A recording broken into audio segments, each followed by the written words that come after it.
కిడ్నీస్లో కానీ లివర్లో కానీ జరగడం చాలా కామన్గా చూస్తుంటాం. సో వీటన్నిటికీ మనం ఒక ఎక్కడ చూసినా కూడా పేషెంట్స్ నెంబర్ ఇంక్రీజ్ అవుతూ ఉంది. ఈ వ్యాధులతో సఫర్ అయ్యే వాళ్ళ నెంబర్ రోజు ఇంక్రీజ్ అవుతున్నప్పుడు మనకి ఎప్పుడైనా కూడా ఒక కాంప్రిహెన్సివ్ డైజెస్టివ్ కేర్ అనేది ప్రొవైడ్ చేయడం చాలా ఇంపార్టెంట్. సో ఈ విధంగా మనం యశోద హాస్పిటల్ సోమాజిగూడలో మేము టీమ్ ఆఫ్ 5 గ్యాస్ట్రాంట్రాలజిస్ట్ ఉన్నాము. హాస్పిటల్లో కూడా ఏంటంటే అధునాతమైన ఎక్విప్మెంట్, ఎండోస్కోపిక్ ఎక్విప్మెంట్ కానీ అండ్ క్లినికల్ సర్వీసెస్ కానీ, స్పెషలిస్ట్ క్లినిక్స్ కానీ, special inflammatory body disease clinic కానీ, ఇవన్నీ కూడా మనం డిఫరెంట్ కన్సల్టెన్సీ ద్వారా మనం సర్వీస్ ఇవ్వడం జరుగుతుంది.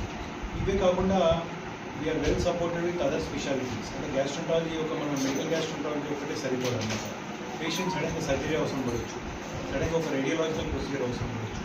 సో ఈ సందర్భంగా ఏంటంటే మనకి very well experience surgical team కానీ, రేడియాలజీ టీమ్ కానీ, పెథాలజీ టీమ్ కానీ, ఇంటెన్సివ్ కేర్ టీమ్ కానీ, సడన్గా పేషెంట్ బ్లడ్ వామిటింగ్తో వస్తుంటారు, చాలా సిక్ అయిపోతారు. సో అట్లాంటప్పుడు ఏంటంటే మనకి గ్యాస్ట్రాంట్రాలజిస్ట్ ఒక్కరు కానీ సరిపోదు అనమాట. మనకి ఇన్ఫ్రాస్ట్రక్చర్ కూడా అంత ఉండాలి. ఐసీయూ ఇంటెన్సివ్ కేర్లో అన్ని సపోర్ట్ చేసే విధంగా ఉండాలి. ఉన్నప్పుడు ఏంటంటే మనం కూడా గ్యాస్ట్రాంట్రాలజిస్ట్గా ఒక ట్రీట్మెంట్కి జస్టిఫై చేసిన వాళ్ళు అవుతాం.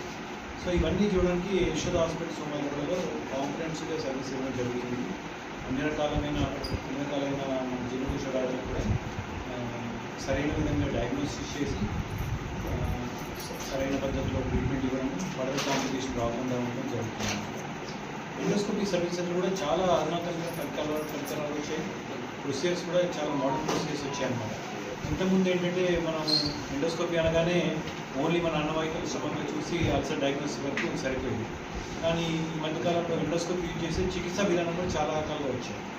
బ్లడ్ వామిటింగ్ అయినప్పుడు అల్సర్ ఉన్నప్పుడు ఫర్ ఎగ్జాంపుల్ దాన్ని క్లిప్ చేయడం, బ్యాండింగ్ ద్వారా అన్నవాహికలో నరాలు వాపు వచ్చినప్పుడు దాన్ని బ్యాండింగ్ చేసి ఆ రక్త ప్రసరణ నిరోధించడం. ఇదే కాకుండా ఈఆర్సీపీ అంటాం, అంటే గాల్ బ్లాడర్లో స్టోన్ జారిపడి బయల్ పైప్లో పడ్డప్పుడు ఎండోస్కోపీ ద్వారా సర్జరీ లేకుండా ఎండోస్కోపీ ద్వారా బయల్ పైప్ స్టోన్ క్లియర్ చేసి తర్వాత సర్జరీకి వెళ్ళడం. అండ్ ఎండోస్కోపిక్ అల్ట్రాసౌండ్ అంటే మనం ఎండోస్కోపీకి ఒక 4 to 6 మీటర్స్ పొడుగు ఉండొచ్చు అన్నమాట. ఆ చిన్న పేరులో ఇంకో వ్యాధిని గుర్తించడం చాలా కష్టమైంది. సో ఈ మధ్యకాలం ఏంటంటే డబుల్ బెలూన్ ఎండోస్కోపీ అంటాం, అంటే చిన్న పేరులో కూడా వెళ్ళి దాంట్లో వ్యాధిని గుర్తించి దాన్ని బయాప్సీ చేయడం, సరైన పద్ధతిలో ట్రీట్మెంట్ చేయడం జరుగుతుంది. ఈ చిన్న పేరు వ్యాధి గురించి చెప్పుకోవాల్సింది ఇంకొక విషయం చెప్పుకోవాల్సింది ఏంటంటే ఇన్ఫ్లమేటరీ బాడీ డిసీజ్ అంటామండి. దాన్ని 2 రకాలుగా చెప్తుంటాం, ulcerative colitis and chronic disease. మనం ఒక 10 years బ్యాక్ చూసినట్టయితే ఐబీడీ, ఇన్ఫ్లమేటరీ బాడీ డిసీజ్ అనేది ఇండియాలో చాలా అరుదుగా చూసారు. కానీ ఇప్పుడు మన ఉత్పాదనలు తేడా కానీ, వాతావరణ మార్పుల వల్ల కానీ మన వరల్డ్ మొత్తంలో కూడా ఇండియా అనేది 2nd highest అని చెప్పుకుంటుంది.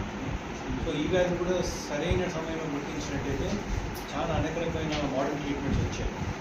యశోద సోమాజిగూడ ఏంటంటే we are also recognized for IBD అనమాట. సెంటర్ ఫర్ ఐబీడీ అని సర్వీసెస్ చేయడం జరుగుతుంది. త్రూఅవుట్ ద కంట్రీ నుంచి కూడా మన సెంటర్కి పేషెంట్ రావడం జరుగుతుంది. సో అనేక రకమైన క్లినికల్ ట్రయల్స్ రన్ చేస్తుంటాము, మోడర్న్ ట్రీట్మెంట్స్ ఇస్తుంటాము. సో ఈ విధంగా gastroenterologist Yashoda hospital Somajiguda. So ఈరోజు మనం జీర్ణకోశ వ్యాధుల గురించి మనందరిలో కూడా జీర్ణకోశ వ్యాధులు ఎక్కువ ఇంక్రీజ్ చూస్తున్నాం ఈ మధ్యకాలంలో. చేంజింగ్ ఫుడ్ హ్యాబిట్స్ వల్ల అయితే, మన స్ట్రెస్ ఫ్యాక్టర్ వల్ల అయితే, ఈ అన్నింటి వల్ల డైజెస్టివ్ సిస్టమ్ యొక్క ఇంపార్టెన్స్ జరుగుతుంది మన రోజులో. సో మనందరిలో కూడా జీర్ణకోశ వ్యాధులు ఎక్కువగా చూస్తున్నాం ఈ కారణాల వల్ల. వాటి గురించి చెప్పడానికి నేను హైదరాబాద్ నుంచి వరంగల్ రావడం జరిగింది అన్నప్పటికీ.